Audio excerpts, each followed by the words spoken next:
उनकी डिग्री को दिखाया गया एक बार अमित भाई की तरफ से, और वो डिग्री माइक्रोसॉफ्ट के उसमें छपी थी, क्योंकि जब डिग्री का उनका ईयर, वो उस टाइम माइक्रोसॉफ्ट आया ही नहीं था फॉन्ट।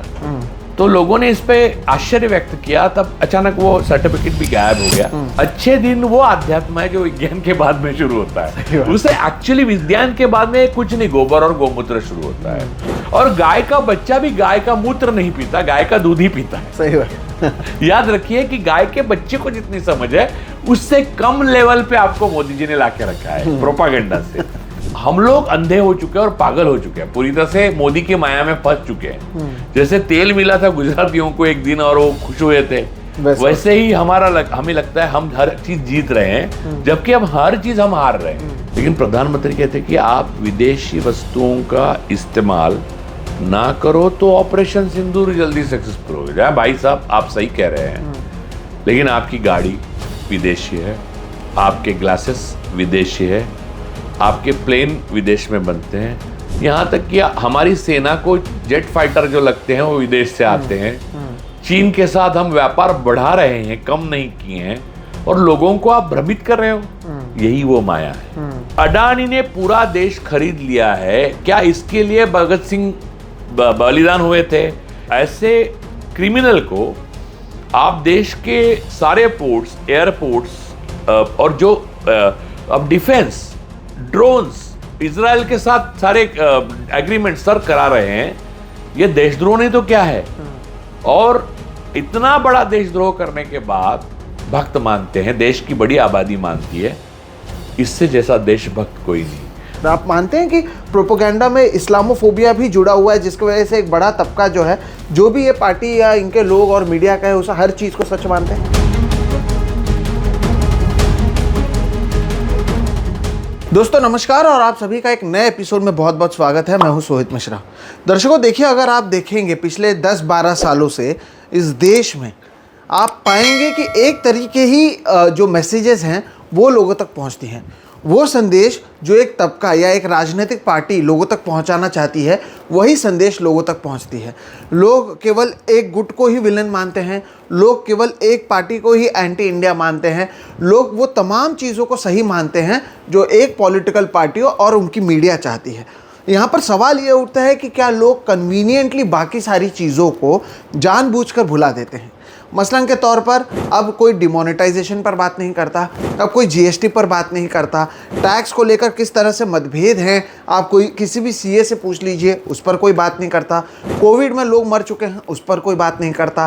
देश में बढ़ रहे नफरत पर कोई बात नहीं करता। लेकिन पॉलिटिकल पार्टी जो सत्ता पक्ष है, भारतीय जनता पार्टी, वो अगर एक चीज़ ठान ले तो वो चीज़ घर घर तक पहुँच जाती है और हर कोई उसे सच क्यों मान लेता है। आज ये एक मुद्दा है जिस पर हमें लगा कि चर्चा करने की ज़रूरत है। एक ऐसी चीज़ जो पिछले 10, 11, 12 सालों में और भीषण तरीके से फैली है। राजू परूलेकर सर, आपका बहुत बहुत स्वागत है। आज इस पर हम चर्चा करने वाले हैं और एक महत्वपूर्ण टॉपिक ये है सर, लोग 2002 को भूल जाते हैं। अब भारत के अगर मौजूदा बात की हम करें तो मणिपुर में भारतीय जनता पार्टी रहते हुए किस तरह से वहाँ पर हालात बेकाबू हो गए थे, नरसंहार हो चुका था, उनकी सत्ता थी। उसके बाद वहाँ पर प्रेसिडेंट का राज लगा, वहाँ पर प्रेसिडेंट रूल लगा, उसके बावजूद उधर प्रधानमंत्री नहीं गए।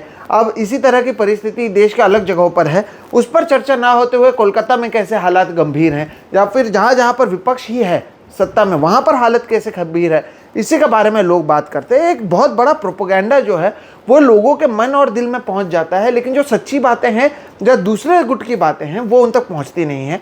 आप इसे किस तरह से देखते हैं? इससे हम शुरुआत करते हैं। देखिए, ये प्रोपेगेंडा आज की बात नहीं है। 2001-2002 से गुजरात में गुजरात मॉडल नाम की एक चीज़ आई।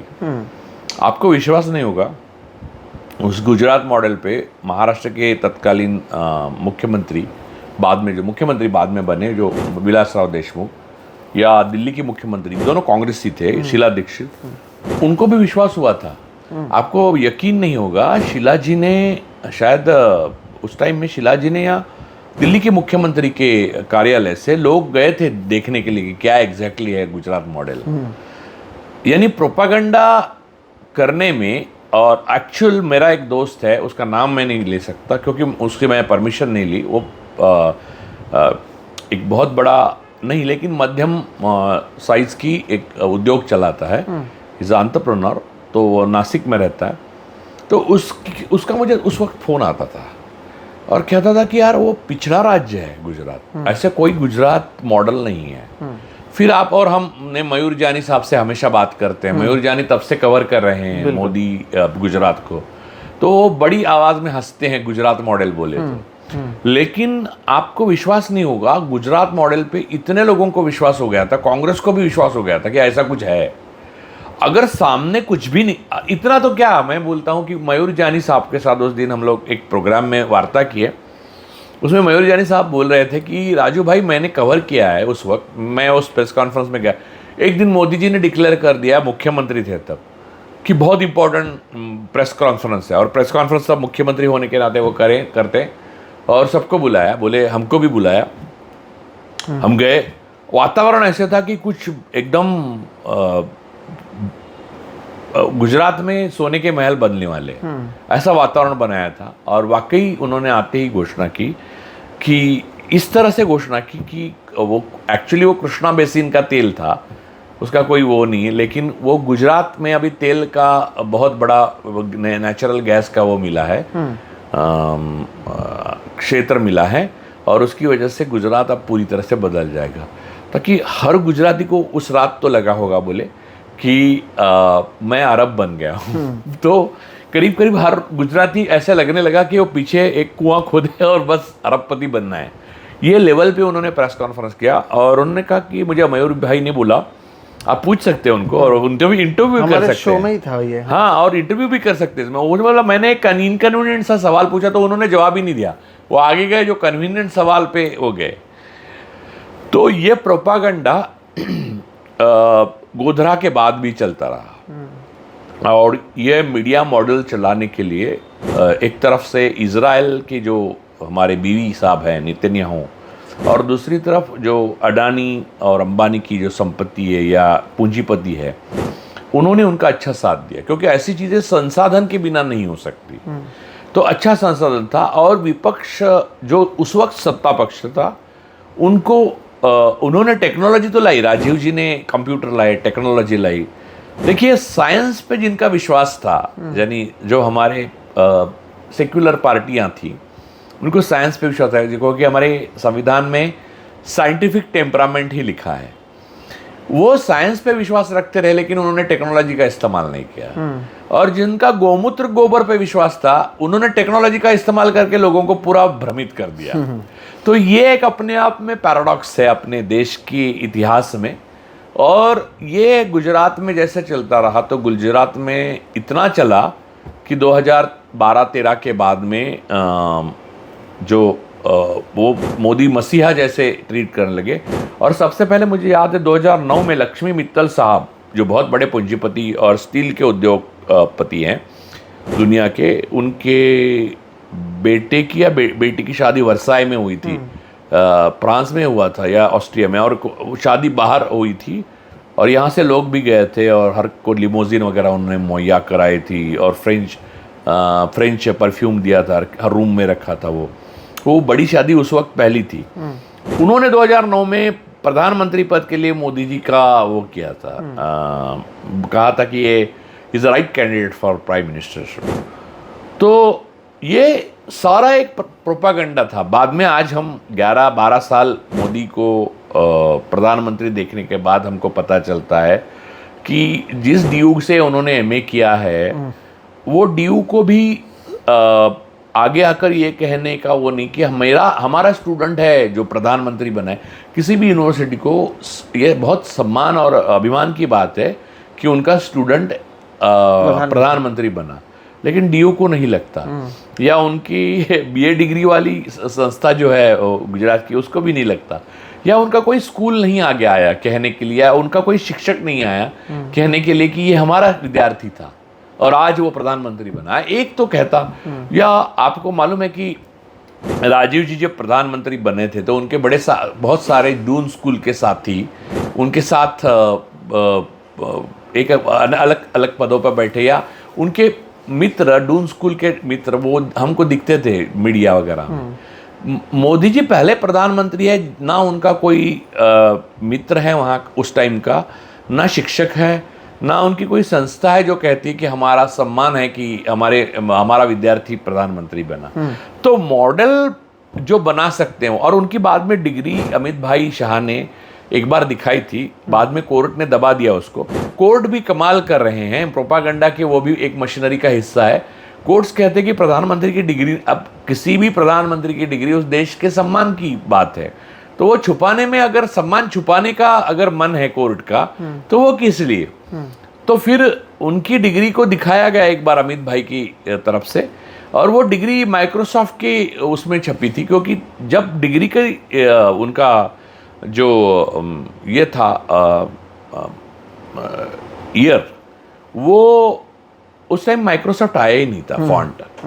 तो लोगों ने इस पे आश्चर्य व्यक्त किया, तब अचानक वो सर्टिफिकेट भी गायब हो गया, और ना ही वो सर्टिफिकेट, ना डिग्री, ना मॉडल, ना उद्योग, ना गुजरात, ना वो तेल मिला, वो सब कुछ माया थी। और वो कबीर का वो दोहा है ना, जो हर्षद मेहता पे एक जो सीरीज आई थी स्कैम, उसमें के आखिर में सारी माया है माया, वो मुझे हमेशा मोदी जी को देखते हुए याद आता है कि ये प्रोपागंडा की माया है कि जो है नहीं वो आपको है लगता है। जैसे कि आपने 30 टिके लिए कांग्रेस के टाइम में, लेकिन आपके तो उस टाइम में प्रिंटर था नहीं, यानी कलर प्रिंटर तो बहुत दूर की बात है, लेकिन कभी आपको जवाहर, इंदिरा वगैरह का वो टैटू नहीं करवाने पड़ा, है ना? वैक्सीन के साथ एक टैटू करवाओ, ऐसा नहीं किया उन्होंने। कोई फोटो वोटो नहीं आई, आप लिए और आप स्वस्थ रहे। लेकिन इनके साथ जो वैक्सीन पे उनका फोटो आई, उसके बाद 20 लाख लोग ज़्यादा मरे, जब भी आया, और वो वैक्सीन भी ऐसे फॉल्टी निकली कि उससे हार्ट अटैक्स आने लग गए। और अब उसके बाद जिसको सीज फायर पहली बार विदेश के एक राष्ट्रपति ने किया, ऐसा 3 दिन का जो एक वॉर टाइप्स कुछ किया उन्होंने, वो पूरा होने से पहले ही ऑपरेशन सिंदूर पे उनके फोटो आ गए सैनिक की पोशाक में। अब सिर्फ डेथ सर्टिफिकेट छोड़ के करीब करीब सारी चीज़ों पे उनकी फोटोग्राफ्स आती हैं। और उन्होंने देश भर में इतने व्हाट्सएप ग्रुप फैला के रखे हैं कि अलग अलग विदेशियों के नाम, या इजराइल के कुछ लोग हैं उसमें, मैं जानता हूं कि वो कोई शास्त्र वगैरह के पारंगत नहीं है, बस वो सफ़ेद श्वेत वर्णीय हैं और इजरायली है, और वो यही प्रोपागंडा फैलाते हैं मोदी जी के लिए और बीजेपी के लिए। वो ट्विटर वगैरह हैंडल पे लिखते रहते हैं कि भारत ये कर रहा है, वो कर रहा है, वो सब मोदी जी के पक्ष में लिखते हैं। तो ये सारी जो कला है वो ऐसे पिरोई जा रही है कि व्हाट्सएप से आता है, मुझे कई बार व्हाट्सएप के फॉरवर्ड आते हैं, आप विश्वास नहीं करेंगे, मेरे पुराने मित्र जो डॉक्टर्स हैं, इंजीनियर्स हैं, फिर उद्योगपति हैं, उद्योगपति मैं आपको क्या कहूँ, मैंने जिनके साथ सारे बड़े गुलाम अली खां साहब से लेके जॉन एलिया साहब तक, यानी बड़े गुलाम अली खां साहब की गाने से लेके जॉन एलिया के शेर तक, जिनके साथ मैंने शेयर किए, हमने कहे, हमने रात रात बिताई उस पर चर्चा करते हुए, वो मुझे मुसलमान कौम कैसे खतरा पैदा कर रही है हिंदुस्तान को, वो व्हाट्सएप फॉरवर्ड भेजते हैं। मैं यानी आश्चर्य नहीं, मुझे बुरा लगता है, यानी इससे मुझे बहुत मुझे रोना ही आता है एक्चुअली। लेकिन मुझे एक तरफ आश्चर्य भी होता है कि ये इतना पागलपन प्रोपागंडा कैसे कर सकता है क्रिएट। लेकिन तब मुझे ये भी मालूम है कि दुनिया में 1940 के दशक में सबसे पावरफुल और सबसे एडवांस कंट्री जो थी 1930 तक, वनी जर्मनी से लेके रवांडा तक, जो पिछड़ी हुआ देश था, अब नहीं इतना पिछड़ा हुआ है, वो अफ्रीका का एक अच्छा देश माना जाता है। लेकिन ये दोनों देशों में एक समानता रही है कि उनके ऐसे ही दौर आए उनके देश में, और एक गोबेल्स का दौर था और दूसरा रेडियो रवांडा का दौर था। तो उस वक्त प्रोपागंडा द्वारा इस तरह से नफरत फैलाई गई कि एक पूरी कौम का जेनोसाइड उन्होंने किया। उसके परिणाम न्यूरेमबर्ग ट्रायल में और रेडियो रवांडा की इंटरनेशनल कोर्ट ट्रायल में हुआ, और उनको दुनिया भर में ढूंढ के पकड़ के लाया और उनको सजा हुई। लेकिन वो बात बात की है, यानी वो हमारे देश में होगा या नहीं होगा उस पर हम कभी बात करेंगे, यह हम खुद देखेंगे उसको होते हुए। लेकिन उससे पहले वाली जो बात है, ये डॉक्टर्स, एक मेरे डॉक्टर मित्र हैं, वो बहुत बड़े कार्डियोलॉजिस्ट हैं और उनको मैं सम्मान करता हूँ। उनकी वाइफ है, उनका भी मैं सम्मान करता हूँ, वो भी एक साइकियाट्रिस्ट है। वो मेरे फेसबुक पेज पे डायरेक्ट ओपनली मैसेज डालती हैं कि मुसलमान कैसे गलत है। और मुझे कभी कभी आश्चर्य होता है, जब पाकिस्तान के साथ हमारा जो पहलगाम में जो हुआ, उसके बाद उन्होंने और उनके जैसे कई मेरे डॉक्टर, इंजीनियर, वकील और IIT, IIM में पढ़े हुए विदेश में रहने वाले लोगों ने यहाँ के मुसलमानों के खिलाफ जहर उगला। और वो वाली लाइन तो फैला दी थी बीजेपी ने कि उन्होंने धर्म पूछा, जाति नहीं। उसके बाद ये हुआ कि शहीद होने वालों में मुसलमान भी उतने ही थे और मुसलमान भी शहीद हो रहे थे। दूसरी तरफ जम्मू और कश्मीर के लोगों ने जो बहादुरी और बलिदान की अपनी मिसाल कायम की, उससे कई हिंदुओं की जान बची, सैलानियों की जान बची, उसमें से एक की शादी भी हो गई अभी। उसके बाद ये हुआ कि हमारी महान जो एक बहन है कि सोफिया कुरैशी जी, कर्नल, उन्होंने प्रेस कॉन्फ्रेंस में हिस्सा लिया और वो हमें दिखावे के लिए मोदी जी को ज़रूरी पड़ा कि हम मुसलमान और हिंदू एक ही हैं। तो उन्होंने कहा, सोफिया जी ने, कि हमारी 4 पीढ़ियां सेना में हैं और मेरे चौथी पीढ़ी के लोग पहले वाले थे, परदादा के परदादा, वो रानी लक्ष्मीबाई के साथ शहीद हुए। तो ये इतिहास, जबकि सच्चाई ये है कि 1857 के क्रांति युद्ध जो हुआ ब्रिटिशों के खिलाफ, उसमें जिनका धन और जिनकी संपत्ति को कुर्क किया ब्रिटिशों ने, वो सारे वो थे जिन्होंने ब्रिटिशों के खिलाफ लड़ाई लड़ी। वो उसमें सारे मुसलमान अमीर थे, बादशाह थे खुद, बहादुर शाह, जफ़र, फिर कई नवाब थे, और मुसलमान सारे जो संस्थान थे, ज़्यादातर निजाम छोड़ के, उन्होंने उनके खिलाफ बगावत की हिंदुओं के साथ। नाना साहब पेशवा थे, लक्ष्मीबाई थी, उनके साथ ये मुसलमान थे। और जिन्होंने गद्दारी की देश के साथ, उनके संस्थान कायम रहे, उसमें सिंधिया थे और बहुत सारे थे, मैं नाम लूँगा, पतियाला के थे, जो अभी कैप्टन अमरेंद्र सिंह थे, उनके परदादा वगैरह थे। वो अब मैं उसमें हमें विवेक बुद्धि का इस्तेमाल करके उनके बारे में कुछ नहीं बोलना चाहिए, क्योंकि उनके परदादा की गलतियों और सहियों का हम उनके पुत्र और पौत्रों को वो नहीं करते। लेकिन ये ऐसा हुआ था, और वो जैसे कि भारतीय जनता पार्टी की स्थापना में वो लोगों का हाथ था, जैसे कि सिंधिया जी का हाथ था, यानी वो उनकी मैडम सिंधिया जी संस्थापकों में से एक थी भारतीय जनता पार्टी की, ये आपको याद होगा। तो ये लोग थे जो कभी लड़ाई में नहीं गए, इसलिए उनकी संपत्ति और उनकी जो ऐशो आराम है वो कायम रखे ब्रिटिशों ने। वो तो उनको तनख्वाह भी जाता था जब तक इंदिरा जी ने वो बंद नहीं किया। तो ये इतिहास है एक्चुअली। और बहादुर शाह, जफर और कई नवाब जो है, वो वहाँ के मुसलमान जो है, बड़ी कौम, बड़े तादाद में, वो गरीब इसलिए हुए क्योंकि ब्रिटिशों के खिलाफ लड़े। बहादुर शाह जफर को रंगून में मृत्यु, यानी वो उनको जेल में रखा, उनके बेटों को मारा, ओल्ड दिल्ली में, पुरानी दिल्ली में मारा ब्रिटिशों ने। ये सारी चीज़ें हम भूल जाते हैं, और अचानक हम ऐसा और देखिए जो पार्टीशन हुआ वो किसी को भी अच्छा नहीं लगा। देखिए ये सारी बात जो है वो जिन्ना की दिमाग की उपज थी, ऐसा माना जाता है, लेकिन जिन्ना की अकेले की नहीं, वो श्यामा प्रसाद मुखर्जी और सावरकर ने भी उसका साथ दिया था। और द्विराष्ट्र की जो सिद्धांत है उसको इन दोनों के साथ कांग्रेस ने कभी साथ नहीं दिया। जिन्ना के साथ बंगाल की सरकार में श्यामा प्रसाद मुखर्जी शामिल हुए थे। और ये सारी बात आप डिलीट मार देते हो और अचानक आप मुसलमान को बुरा मानते हो। और ये प्रोपागेंडा जो है वो व्हाट्सएप ग्रुप, ट्विटर और फिर इंस्टाग्राम, फिर फेसबुक, इस पे जो बोट्स है वो लोग, यानी एक अज्ञात नाम से, जैसे कि मैंने ऐसा एक जेनरिक नाम है, जैसे कि सो एंड सो पाटिल या सो एंड सो कुलकर्णी, तो करोड़ों कुलकर्णी है, लाखों, कम से कम लाखों तो होंगे, लाखों पाटिल है। तो वो रियल लगने वाले नाम या फिर राष्ट्र सर्वोपरि ऐसा हैंडल है, उसका कोई माँ बाप नहीं। वो एक्चुअली हमारा, आपको मजेदार बात बताऊं, कुछ मैं जानता हूं, ये जो बोट्स की फैक्ट्री चलाते हैं वो गुजराती उद्योगपति है। उनके असल में बिजनेस रियल एस्टेट और अन्य हैं।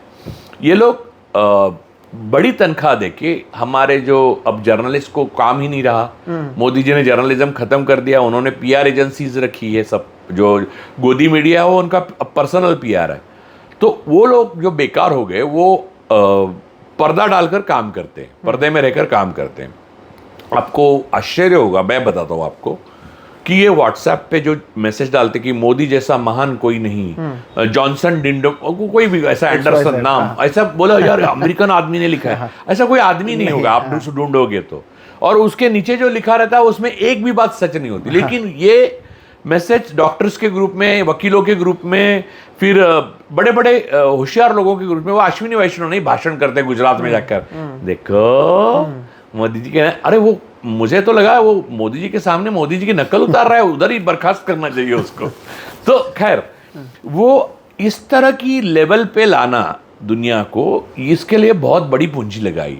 तो मुझे 2-4 बार ऐसा हुआ कि ये व्हाट्सएप ग्रुप जो चलाते हैं या ऐसी नफरती और ग्लोरिफिकेशन की झूठी जो आर्टिकल्स फैलाते हैं, वो लोग जो हैं, वो हैंडल्स जो हैं, वो हमारे ही पुराने साथी हैं।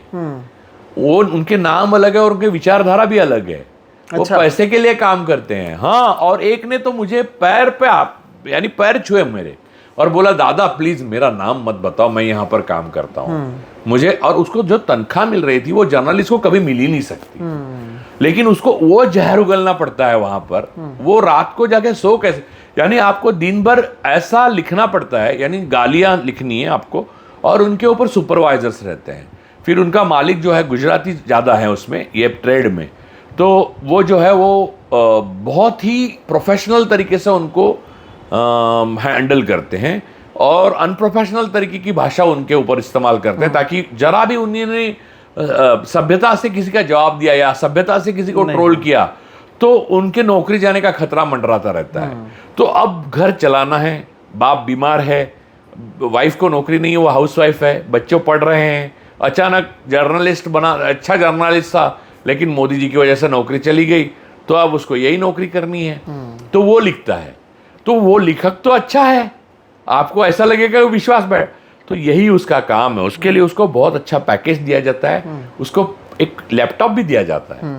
और आप विश्वास नहीं करेंगे, इतना तो जर्नलिस्ट होने के बाद एनडीटीवी में भी आपको नहीं दी सुविधा।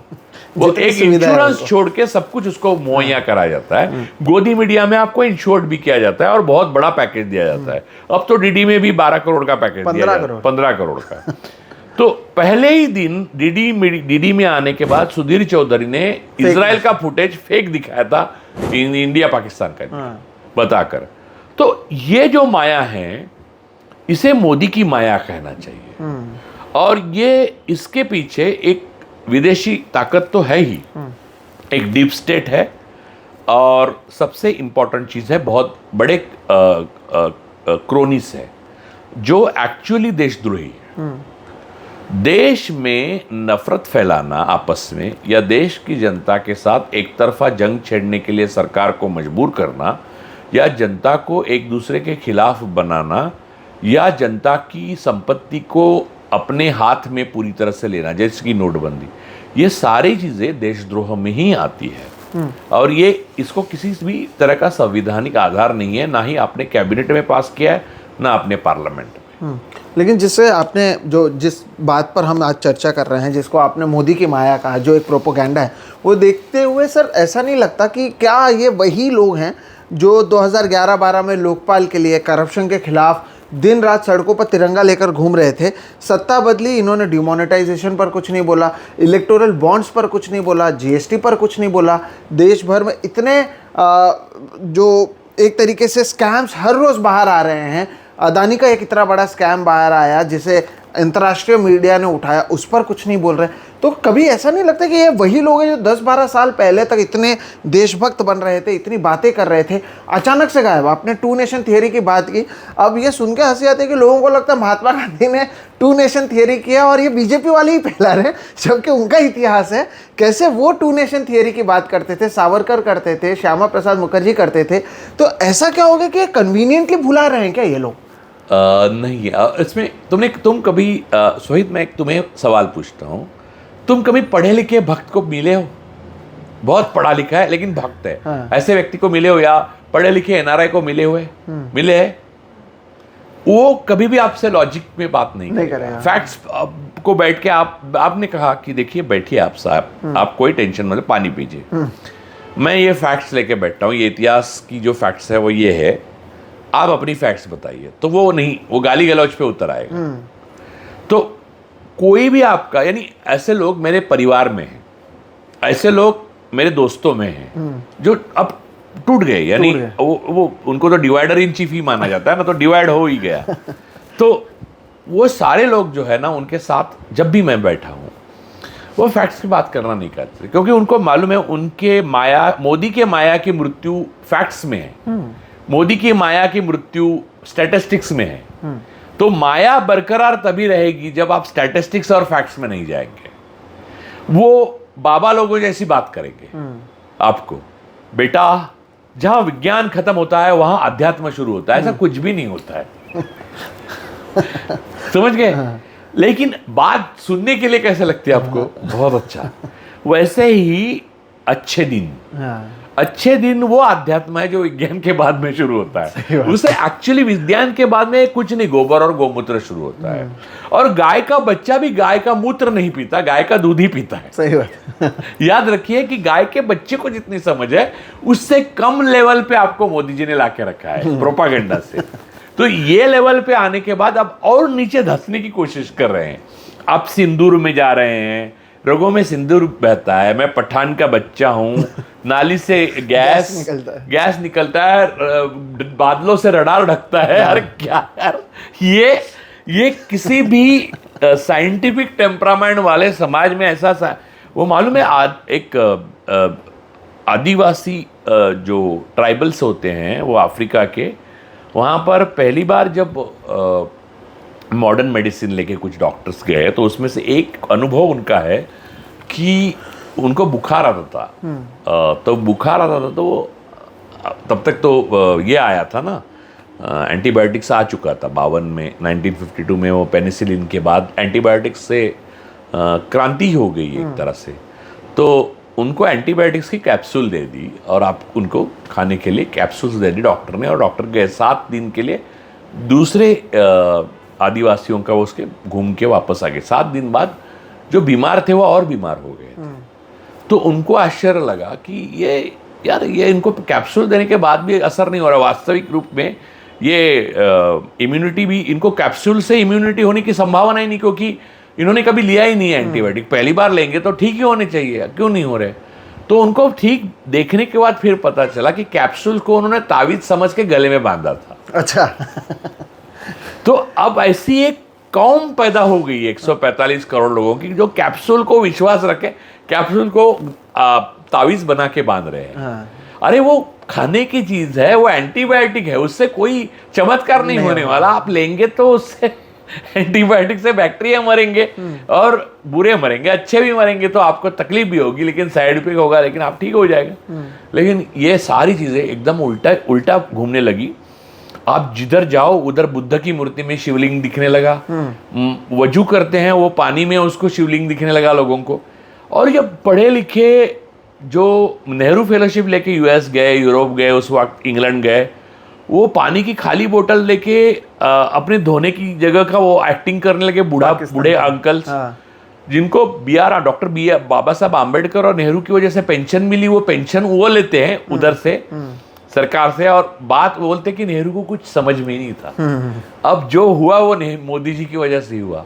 वास्तविक रूप में मोदी जी के टाइम में हमारा पूरा धड़ाम से फॉरेन इन्वेस्टमेंट नीचे आया है। हमारी आर्थिक स्थिति इतनी कमज़ोर हो गई है कि हमारे विदेश मंत्री खुद बोलते हैं कि चीन इतनी बड़ी अर्थव्यवस्था है, हम क्या लड़ेंगे उनके साथ। और जबकि चीन साथ देता है तो हम पाकिस्तान के साथ भी तीसरे दिन और एक महाशक्ति के राष्ट्रपति से सीज फायर करवाते हैं, और फिर भी मोदी जी ने युद्ध जीता। और कौन सा युद्ध जीता उन्होंने?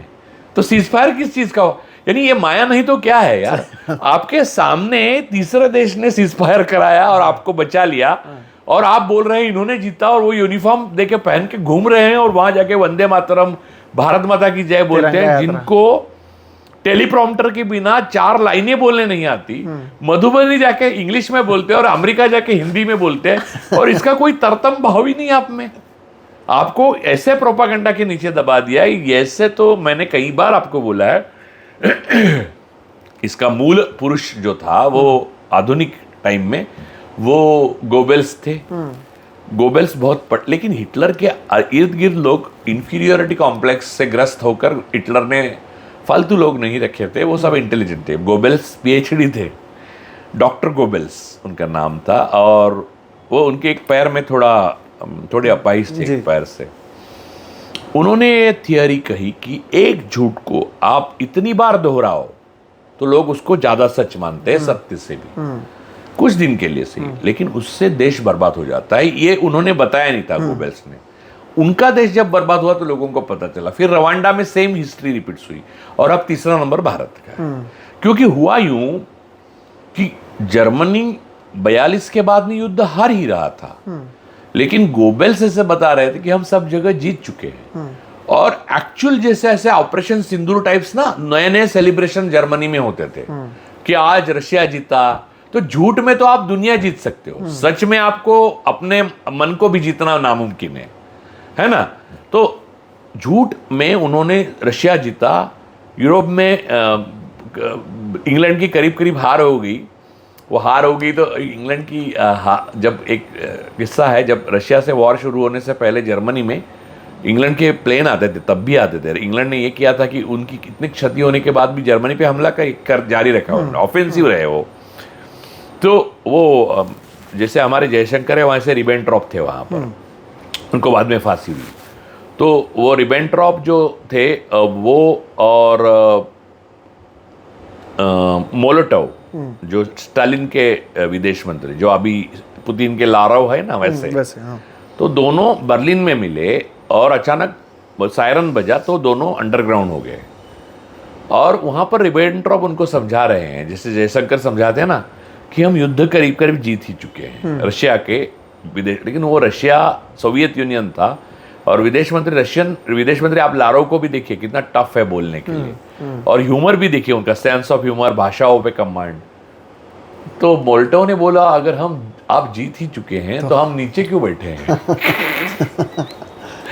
तो बात यह है कि ये लॉजिक जो है वो दूसरों को समझ में आ रहा है, हमारी पड़ोसी देश को समझ में आ रहा है, चीन को आ रहा है, अमेरिका को आ रहा है, यूरोप को आ रहा है, जिनको जो समझाने शशि थरूर गए ना, प्रियंका चतुर्वेदी गए ना, सुप्रिया सुले गई है ना, उन देशों को मालूम है कि हमारा क्या है असल में, क्योंकि उनकी अपनी नेटवर्क है।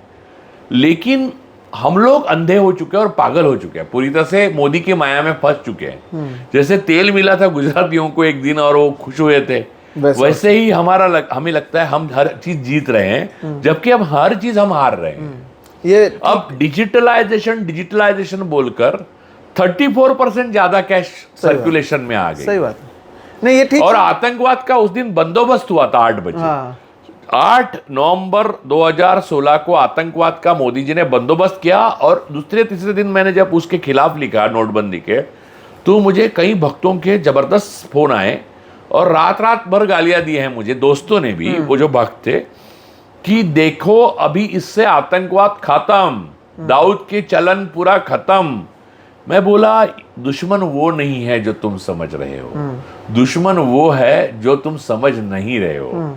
और ये बात सुनने की उसकी कोई वो नहीं थी। उस वक्त तो मोदी जी भी जापान में जाके बोल रहे थे बेटी की शादी है और बाप के पास पैसा नहीं, और लोग हंसते थे। तो ये ट्रेजेडी जो है वो एक माया है, और इससे जब बाहर आएंगे तो हम पूरी तरह से लूट चुके होंगे ये देश। और इसे जागृत करने का जो जिम्मेदारी है वो मीडिया की है, वो बिक चुका है, वो खुद इसमें शामिल है। जुडिशरी की है पार्शियली, वो भी खुद शामिल है। मिलिट्री की है, उसमें भी लोग राम भद्राचार्य को मिल रहे हैं, तो उसमें भी भगवाकरण हो गया है। शिक्षा की है, वो भी भगवा हो गया है, वो भी कहते हैं कि गोमूत्र।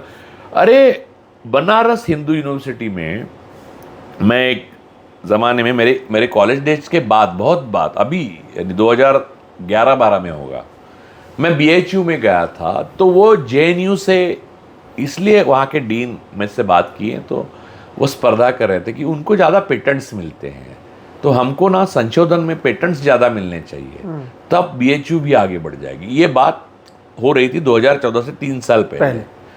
आज उसी BHU में भूत विद्या सिखाई जाती है।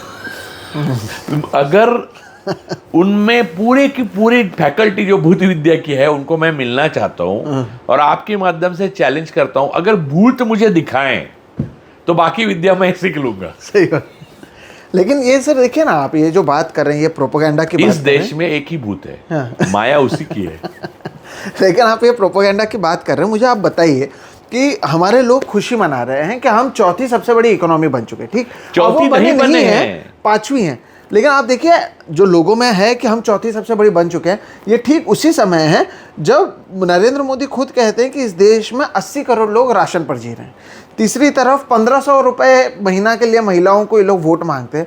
हम कैसे चौथी सबसे बड़ी इकोनॉमी बन सकते हैं या 5वीं सबसे बड़ी इकोनॉमी केवल GDP के आधार पर, जब हमारे आसपास इतनी गरीबी दिख रही है? देखिए, इससे भी कन्वीनियंटली ये कर रहे हैं क्या? गांव में पूरा परिवार जहर पी के मर रहे हैं, गरीबी की वजह से, कर्जे की वजह से। मध्य और छोटे उद्योग खत्म हो चुके हैं।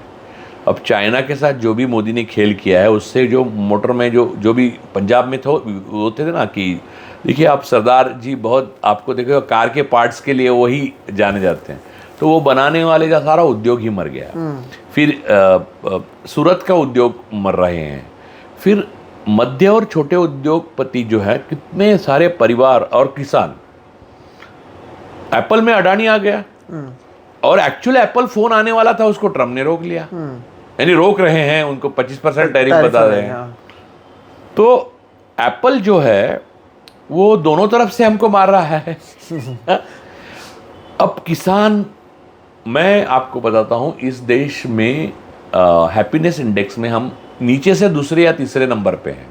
इसकी वजह, रोज हमारे देश में परिवार, पूरे के पूरे परिवार सुसाइड कर रहे हैं, और इसकी कोई वो नहीं है। अभी एक परिवार, 7 लोगों के परिवार ने सुसाइड की, वो धीरेन्द्र शास्त्री की प्रवचन सुन के आए थे। और ऐसे ऐसे बाबा हो गए हैं कि वो बाबा खुद मर्सिडीज बेंज, रोल्स रॉयस इस्तेमाल करते हैं और सादगी भरा जीवन जीने की लोगों को प्रवचन देते हैं। मोदी जी भी वही माया करते हैं। मोदी जी कहते हैं ऑपरेशन सिंदूर लगातार जारी है। अब कहाँ जारी है हमको नहीं मालूम। वो अपने जवान तो मर रहे हैं, लेकिन वो शैली रोज होता ही है ना, गोली। अब तो पाकिस्तान तो हमसे ये करके रहेगा, क्योंकि सेटल करते रहेगा स्कोर, क्योंकि हम बराबरी के नेशन हो गए उनके साथ अब, ट्रम्प इनकी गलती की वजह से, हमारे प्रधानमंत्री की। लेकिन प्रधानमंत्री कहते हैं कि आप विदेशी वस्तुओं का इस्तेमाल ना करो तो ऑपरेशन सिंदूर जल्दी सक्सेसफुल हो जाए। भाई साहब, आप सही कह रहे हैं, लेकिन आपकी गाड़ी विदेशी है, आपके ग्लासेस विदेशी है, आपके प्लेन विदेश में बनते हैं, यहाँ तक कि हमारी सेना को जेट फाइटर जो लगते हैं वो विदेश से आते हैं। चीन के साथ हम व्यापार बढ़ा रहे हैं, कम नहीं किए हैं, और लोगों को आप भ्रमित कर रहे हो। यही वो माया है। और आप अगर किसी भक्त के साथ या व्हाट्सएप ग्रुप पे जाकर कहो कि प्रधानमंत्री कुछ भी बोल रहे हैं, झूठ बोल रहे हैं, तो आपको खर्चा पानी देकर वहां पर आपका सम्मान किया जाएगा 5 मिनट में। भक्त लोग मानेंगे ही नहीं कि वो झूठ है। इसमें एक और दूसरा है, सामने विपक्ष जो है, वो सो कॉल्ड विपक्ष, मैं उसको विपक्ष मानता भी नहीं हूँ, वो इनसिग्निफिकेंट लोग हैं। उनको ना नीति है उनके पास, ना रणनीति है। तो वो लोग जो हैं, वो उनके पास ना व्हाट्सएप ग्रुप है, वो इतने मैं इतना अपाहिज विपक्ष जिंदगी में मैंने देखा नहीं था। उनको बेसिक चीजें, जो जितना संसाधन उनके पास है, उससे भी वो जीती जा सकती है इस माया पे। लेकिन सत्य उनके साथ अगर हैं, ऐसा लगता है उनको, तो सत्य के साथ रहकर वो जीत सकते हैं, लेकिन वो ऑफेंसिव पर जाते ही नहीं है। अडानी ने पूरा देश खरीद लिया है, क्या इसके लिए भगत सिंह बलिदान हुए थे? ये एक लाइन पे आप पूरा नैरेटिव बना सकते हैं और ये सच है, सही बात, सत्य के साथ है आप। लेकिन अडानी ही आपको नौकरी दे रहा है, अडानी की वजह से आप जीवित है, ये बात आपके गले उतारने में मोदी कामयाब हो गए। अब आप बताइए, अडानी के पास 20,000 लोग भी 22-25,000 लोग काम करते होंगे, बाकी सारे धंधे उसके, हर देश में एक केस चल रहा है, कांगो तक बैन कर चुका है, ऑस्ट्रेलिया में एक अलग हालत है, केस हार चुके हैं, अमेरिका में क्रिमिनल उस केस चल रहा है उसके ऊपर, श्रीलंका, और ऐसे क्रिमिनल को आप देश के सारे पोर्ट्स, एयरपोर्ट्स और जो अब डिफेंस, ड्रोन्स, इजराइल के साथ सारे एग्रीमेंट सर करा रहे हैं, ये देशद्रोह नहीं तो क्या है? और इतना बड़ा देशद्रोह करने के बाद भक्त मानते हैं, देश की बड़ी आबादी मानती है, इससे जैसा देशभक्त कोई नहीं। बड़ी मुश्किल से देशभक्त मिला है, उसके संभाल के रखना। ऐसे मैसेज आते हैं मुझे। आप मुझे बताइए कि ये केवल प्रोपेगेंडा की वजह से है या इसमें आप इस्लामोफोबिया को भी एक महत्वपूर्ण हिस्सा मानते हैं? क्योंकि कई जगहों पर होता ही है कि लोगों को सब पता है कि क्या हो रहा है, ये गलत भी हो रहा है, लोग मानते भी हैं कि इस तरह से रास्ते पर आकर लोगों को मारना, एक भी मुसलमान को टिकट नहीं देना, मुसलमानों को मंत्री नहीं बनाना, मुसलमानों को पॉलिटिक्स से दूर रहना, 80 बनाम 20 की बात करना, उनको सब पता है कि गलत है, लेकिन उनके अंदर इस्लामोफोबिया इतना है कि हर एक चीज़ जो ये कह रहे हैं वो झूठ भी है तब भी वो सच मान रहे हैं। आप मानते हैं कि प्रोपेगेंडा में इस्लामोफोबिया भी जुड़ा हुआ है, जिसकी वजह से एक बड़ा तबका जो है, जो भी ये पार्टी या इनके लोग और मीडिया का है, उसे हर चीज़ को सच मानते हैं? नहीं, इसमें एक दिक्कत यह है कि देखिए, इस्लामोफोबिया हमारे देश में है।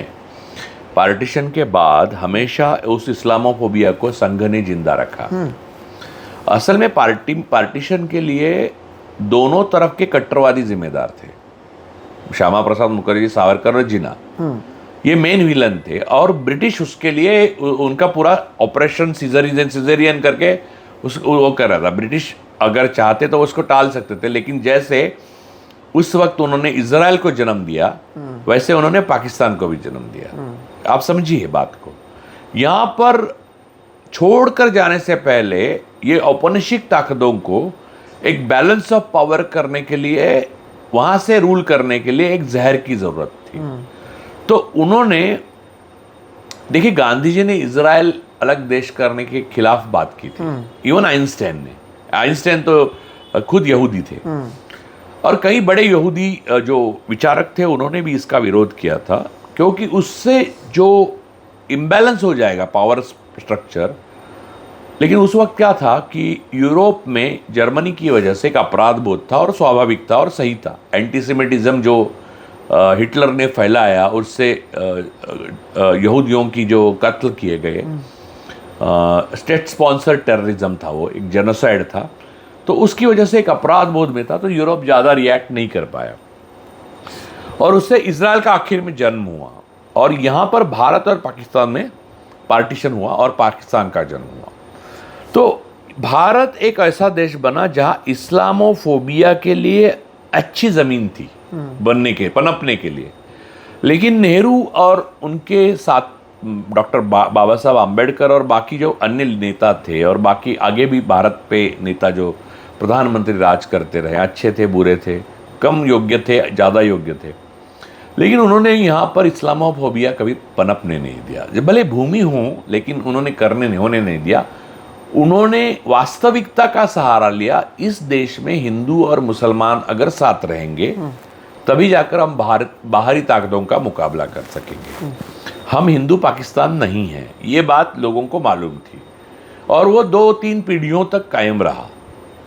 लेकिन जैसे ही नेतन्याहू इजराइल में आए और यहाँ पर मोदी आए, उन्होंने एक दूसरे का हित देखा, और भारत का बैलेंस ऑफ पावर और भारत की जो एक ताकत है उसको इस्लामोफोबिया से खोखला करने की रणनीति अपनाई।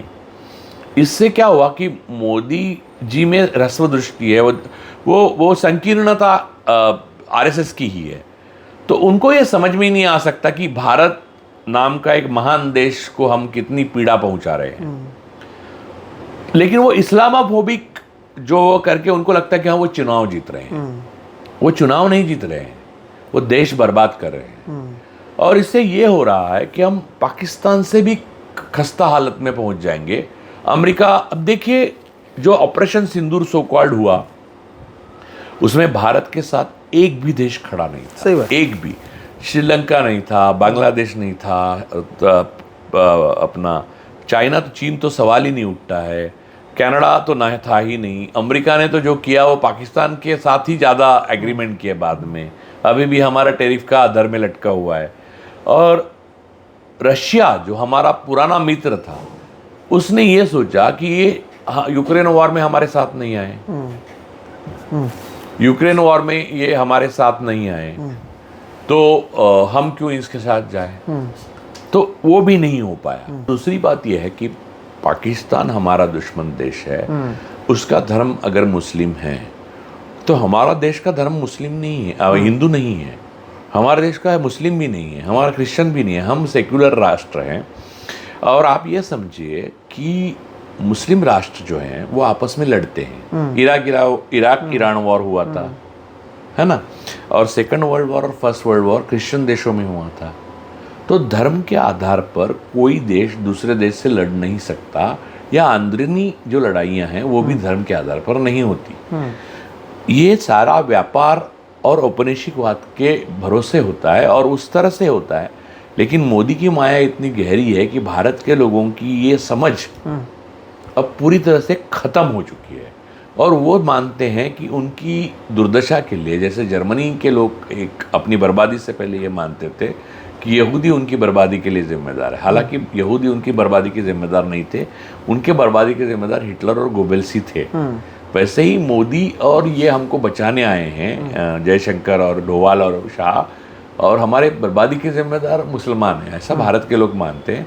अंततः उनको बर्बादी के बाद ही पता चलेगा, अगर वो सुधरे नहीं तो, कि ये माया किसकी है। लेकिन आपको लगता है ये प्रोपोगंडा का कोई अंत होगा? क्योंकि धीरे धीरे हो ये रहा है कि प्रोपोगंडा अब मेन स्ट्रीम हो चुका है। प्रोपोगंडा अगर आप देखेंगे तो नेता खुद आकर, एक एग्जांपल देता हूँ, जैसे इन्होंने कहा 2024 के चुनाव में ऐड बना दिया, वॉर रुकवा दी पापा। हर किसी को पता है कि भारत इतना ताकतवर नहीं था कि वो रशिया और यूक्रेन के वॉर को रुकवाए, लेकिन उसके ऊपर एडवर्टीजमेंट बनाना और लोगों का भरोसा करना, और आप देखते हैं कि लोग बोलते हैं हमारा पासपोर्ट कितना ताकतवर हो चुका है, हम तो दूसरे देश में वॉर रुकवा रहे हैं। इस तरह से अब क्योंकि ये प्रोपोगंडा मेन स्ट्रीम हो चुका है, इसका कोई अंत देखते हैं या ये और बढ़ता हुआ आपको नजर आएगा? नहीं, ये बढ़ता जाएगा।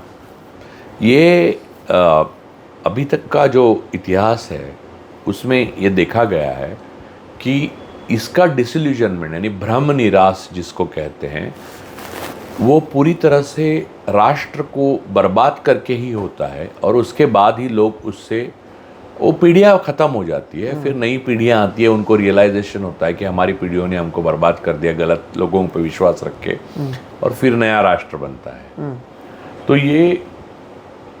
ये जो सारी चीज़ें हैं, ये चीज़ों को हम इतिहास को अगर ठीक से पढ़े उस परिप्रेक्ष्य में, तो हमारे समझ में आएगी। तो फिर अब होगा यही कि जो जर्नलिस्ट हैं, जो मेन स्ट्रीम में हैं, जो टीवी में काम करते हैं, उनको एक तरीके से टूल किट मिलेगा और सुबह से शाम उनको वही टूल किट पालन करना है। एक एग्जांपल देता हूँ, हाँ। सिंदूर की बात आई, हर टीवी चैनल ने मोदी जी को आर्मी के कपड़े में, वो चश्मे में और टोपी में पहले दिन से दिखाना शुरू किया, और आर्मी की तस्वीर भी नहीं लगाई जाती थी, मोदी जी की तस्वीर लगाई जाती थी। ऊपर से आया करता था कि आज इस पर बात करना है, आज आपको बताना है कि कैसे बंगाल जल रहा है, आज आपको बताना है कि कैसे राहुल गांधी ने ये किया, राहुल गांधी ने वो किया। एक उदाहरण जो लोगों को हमेशा लगता है कि राहुल गांधी ने कहा था कि यहाँ से सोना डाला, वहाँ से ये निकला, जबकि वो जो पूरा बात है वो मोदी जी ने कहा था, जिसको राहुल गांधी ने कहा। लेकिन एक प्रोपोगंडा का ये एक एग्जाम्पल जो है, ये दर्शाता है कि कैसे अब धीरे धीरे इसको जो बढ़ाने का काम है वो और होता जा रहा है, और अब क्या मेन स्ट्रीम के जरिए केवल झूठ परोसा जाएगा। फिर हमारे जैसे लोग क्या सोशल मीडिया पर ही इस पर आकर बात करेंगे, जिनका रीच लिमिटेड है और लिमिटेड लोगों तक ही सच पहुंच पा रहा है? ऐसा होने वाला है अब। तो देखिए, ये जो सच है और ये जो झूठ जिसको आप कह रहे हैं वो माया है, जैसे मैंने कहा, और जो प्रोपागंडा है वो एक मैकेनिकली आपको एक रेजिमेंटेशन किया जाता है। जैसे मैंने शुरू में कहा कि डॉक्टर्स है, इंजीनियर्स है, पढ़े लिखे लोग हैं, विदेश में गए हुए, फेलोशिप्स लेकर, नेहरू फेलोशिप लेके गए हैं, जिनको नेहरू का बड़ापन मालूम था बचपन में, गांधी का बड़ापन मालूम था, गोडसे हत्यारा है, आतंकवादी है, संघ से जुड़ा हुआ, ये सब मालूम था, वो भी लोग ऐसे बड़बड़ाने लगे। इसकी ये वजह है कि उनको रेजिमेंटेशन उनका किया जाता है, उसको ब्रेन वॉशिंग की एक टेक्निक होती है, वो की जाती है, वो की गई है। उसके लिए बहुत संसाधन जुटाए गए हैं, और भारत में नहीं विदेश में भी। देखिए, आपको मालूम होगा वो ये आया था कि मोसाद एजेंसी जो है इज़राइल की, उन्होंने लीडर ऑफ अपोजिशन का फ़ोन तक वो करा था, देखा था, उनको स्कैन किया था। तो ये लेवल तक वो सब हो रहा है। तो ये सारी चीज़ें जो हो रही है वो मैकेनिकली हो रही है, वो सिंथेटिकली हो रही है, वो ऑर्गेनिक नहीं है। यानी लोग सोच कर, विचार करके या पढ़कर या अपनी इससे इच्छा से ये सारा नहीं कर रहे हैं, उनसे करवाया जा रहा है। और उस पर करवाने में एक पागलपन जैसा जुनून है। आप जो अर्णव गोस्वामी को जो देखते हैं और उसमें पागलपन, आपको क्या लगता है कि अर्णव गोस्वामी को मालूम नहीं है मूर्खता है, पूर्णतया मूर्खता ही है ये जो कर रहे हैं वो। मैं झूठ बोल रहा हूँ, मैं पागल दिख रहा हूँ, लोग मुझे कभी भी पागल खाने में भेज सकते हैं अगर जब ठीक हो जाए। लेकिन उसको गारंटी दी गई है, एक तो पैसे के लालच, और दूसरी ये गारंटी दी गई है कि ये कभी बदलेगा नहीं, तुम ऐसे ही करते रहोगे। वो भी प्रोग्राम्ड हो गया है। और जो फेंस सीटर है, जो अपने बीच की दीवार पे बैठे हुए हैं, वो भी प्रोग्राम्ड इस बात के लिए हैं कि वो इससे ज़्यादा बदलाव नहीं चाहते। बस अब यही इसी में रहना है हमें ज़िंदगी भर।